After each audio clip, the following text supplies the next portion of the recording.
السلام علیکم. وعلیکم السلام. میں گریجویٹ ہوں، ہوم میکر ہوں. میرا سوال یہ ہے کہ غیر مسلمان کا اکثر اعتراض یہ ہوتا ہے کہ تلوار کی نوک پر اسلام پھیلا ہے.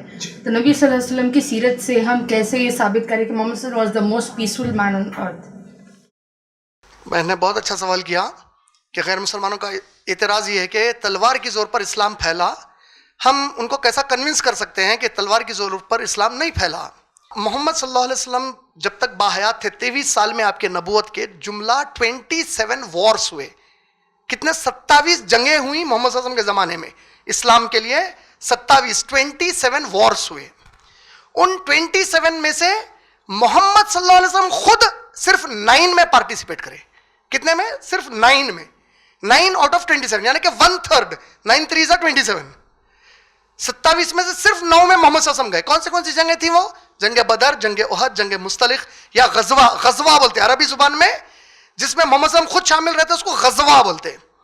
غزوہ بدر، غزوہ احد، غزوہ مستلق، غزوہ خندق، غزوہ خیبر، غزوہ مؤتہ، غزوہ مکہ، غزوہ حنین، غزوہ طائف. یہ 9 میں. یہ جو 9 جنگوں میں خود محمد صلی اللہ علیہ وسلم شامل ہوئے، اس میں 138 مسلمان شہید ہوئے. کتنے صحابہ شہید ہوئے 9 جنگوں میں؟ 138. غیر مسلم کتنے شہید ہوئے؟ صرف 216. صرف 216. محمد صلی اللہ علیہ وسلم کے خود کی تلوار سے کتنے مرے پوری حیات میں؟ صرف 1. یہ ہسٹری ہے. تلوار سے پھیلائیں، اس کو تلوار سے پھیلانا بولتے ہیں. سب سے بہترین موقع تلوار کا پورا وار کرنے کی. آپ سوچو اگر اللہ ناخواستہ کروڑہ مرتبہ آپ کا دشمن آپ کے گھروں کو توڑ کے آپ کی ہر چیز قبضہ کر کے آپ کو یہاں سے نکال دیا، اور ایک 10 سال کے بعد آپ جب پلٹ کے آ رہے ہیں تو اتنی طاقت سے آ رہے ہیں کہ اس کے گھر بار اس کے پورے خاندان کے ٹکڑے کر دے سکتے ہیں. آپ کو رکانے والے کوئی نہیں ہے. ایسا ہوا جب محمد صلی اللہ علیہ وسلم مکے سے ہجرت کرے. صحابہ جب ہجرت کرے تو ابو بکر صدیق مکے کے اس زمانے کے بل گیٹس تھے. انہوں اتنی دولت تھی مکے میں ان کے پاس، اتنی پراپرٹیز تھے ان کے. اللہ اور نبی اور دین کے لیے سب کچھ چھوڑ دیے، چلے گئے نبی صلی اللہ علیہ وسلم کے ساتھ. پورے قبضہ کر لیے لوگ، ہر چیز لے لیے. عثمان غنی، عبد الرحمن بن عوف، ہر چیز صحابہ کا لے لیے لوگ. صحابہ ننگے پاؤں جانا پڑا، ہر چیز چھوڑ دے کے چلے گئے صحابہ. وہ لوگ کیا سمجھے جب چلے گئے پورے؟ چلو ختم، اسلام ختم ہو گیا، محمد صلی اللہ علیہ وسلم ختم ہو گئے. نعوذ باللہ. 10 سال کے بعد اللہ کے رسول واپس آ رہے ہیں، پوری طاقت سے آ رہے ہیں واپس مکے کے اندر. جو چاہے کر سکتے اب محمد صلی اللہ علیہ وسلم، ٹکڑے کر کے پھینک سکتے اپنے دشمنوں کو. اور صحابہ سوچ رہے ہیں کہ یہی ہونے والا ہے. حج جانے کے بعد مکے کی سرحد کے قریب پہنچ کے صحابہ بول رہے ہیں الیوم یوم الملحمہ، آج کا دن گوشت ملحم لہم مندی بولتے ہیں نا، گوشت کی مندی. لہم گوشت کے ٹکڑے اڑانے کا دن ہے آج کا. الیوم یوم الملحمہ، گوشت کے ٹکڑے اڑانے کا دن ہے آج.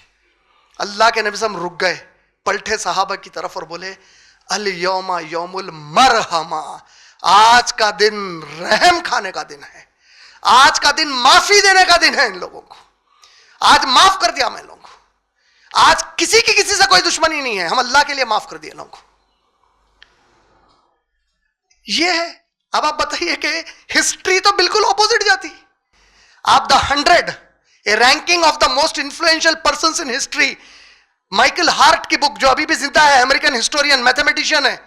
وہ بک کے اندر انہیں آدم علیہ السلام سے اب یہ زمانے تک سب سے انفلوئنشل 100 لوگوں کے اوپر ہسٹری لکھی ہے انہوں.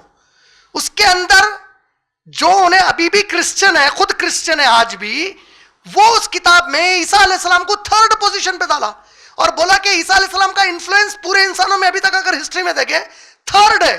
2nd نیوٹن کو ڈالا، سائنٹسٹ کو. 1st محمد رسول اللہ صلی اللہ علیہ وسلم. اور کیا بول رہا انہیں اس میں پیج نمبر 33 پہ، My choice of Muhammad will surprise many. میں محمد صلی اللہ علیہ وسلم کو جو چن لیا، کب لکھا؟ 70s میں لکھا. 1970s میں 1970s میں امریکہ میں کارٹونز پکچرز کیسے بنتے تھے معلوم ہے؟ وہ غوطرا رہتا، عرب ڈریس، امامہ، توپ پہنا ہوا, ایک ہاتھ میں قرآن, دوسرے ہاتھ میں وائن, بغل میں ایک بچی کو لے کے ہے عرب. اس قسم سے مذاق اڑاتے تھے عربوں کا. ایسے ٹائم کے جب ابھی پیٹرو ڈالرز نہیں نکلے تھے عربوں کے پاس, یہ ٹائم پہ انہیں کتاب لکھ رہا, یہ بھی نہیں بول سکتے کہ اربا رشوت دیے تھے ہوں گے, لکھو بول کے پیسے دیتے تھے عربوں کو. جب کیا بولا, my choice of Muhammad will surprise many readers. کیوں ان کو نمبر 1 پہ ڈالا ہے نوبل کے. بٹ لیکن یاد رکھو, اس زمین پہ ان سے زیادہ سکسیسفل سیکولر لیڈر کوئی بھی نہیں ہے. بولا ظالم لیڈر نے بولا, موسٹ سیکولر بولا, ان سے زیادہ کوئی بھی نہیں ہے بولا اس زمین کے اوپر. جو حقوق محمد صلی اللہ علیہ وسلم قائم کرے, گاندھی جی بول رہے ہیں ینگ انڈیا کے انٹرویو میں 1924 کے, جو گاندھی جی چنئی یا بنگلور میں دیے, کیا بولے, میں چاہتا تھا کہ اور پڑھوں اس شخصیت کے بارے میں, مجھے افسوس ہوا جب میں دیکھا کہ جو کتاب پڑھ رہا تھا ختم ہو گئی. برنارڈ شو بول رہا, genuine Islam, volume number 8 1935 Singapore میں اسپیچ دیتے ہوئے, he must be called the saviour of humanity بول رہا. محمد صلی اللہ علیہ وسلم کو انسانوں کو بچانے والی شخصیت بولنا چاہیے بول رہا ہوں. آپ پوری ہسٹری اٹھا کر دیکھیے. ہاں میں مانتا ہوں کہ بعض لوگ اسلام کے نام پہ غلط کام کر سکتے, جیسا بعض لوگ ہندوازم کے نام پہ غلط کام کر سکتے, کرسچینٹی کے نام پہ یا جوڈائزم کے نام پہ کر سکتے. ان کے غلط کام کی وجہ سے آپ اس کے فاؤنڈر پہ الزام لگانا یہ نا انصافی ہے. آپ ان کے ٹائم کی ہسٹری پڑھو, اس کے بعد بولو آپ کیا فائدے کی چیزیں ہوئی اور کیا فائدے کی چیزیں نہیں ہوئی. تو یہ جو الزام ہے وہ غلط ہے, کیونکہ تاریخی اعتبار سے آپ دیکھیں ہسٹری, اگر نبی صلی اللہ علیہ وسلم تلوار کے اتنے شوقین ہوتے تلوار چلانے کے, آپ سوچو 23 سال کی حیات میں ایک ہی صدمہ مرا ان کی تلوار سے, ایسا ہوتا تھا. لیکن آپ جب اس کے مقابلے میں کرشن جی پوری وار کرا رہے ہیں, مہابھارت اتنی بڑی ہوئی, رامائن میں ہنومان جی جا کے لنکا کو پورا جلا دیے, یہ سب کچھ ہوا, تو اس کو آپ جسٹیفائی کر رہے ہیں نا بھائی. محمد صلی اللہ علیہ وسلم کے وارز آپ کو ٹیررزم کے کیوں دکھ رہے ہیں؟ اس کا مطلب آپ کے دل میں کچھ دشمنی ہے محمد صلی اللہ علیہ وسلم سے. اور اللہ تعالیٰ سورہ انعام کی آیت نمبر 38 میں بتائے, اے نبی ان کو آپ سے دشمنی نہیں ہے, میری قرآن سے دشمنی ہے, بولے اللہ تعالیٰ. ورنہ آپ کو تو الامین بولے, صادق, 40 سال تک آپ کچھ محبت کر رہے تھے نا. دشمنی کب ہوئی؟ جب آپ قرآن شروع کریں. تو اصل دشمنی تو اس سے ہے. بولے امید میری بہن کا جواب مکمل ہو گیا. وآخر الدعوانا الحمدللہ رب العالمین.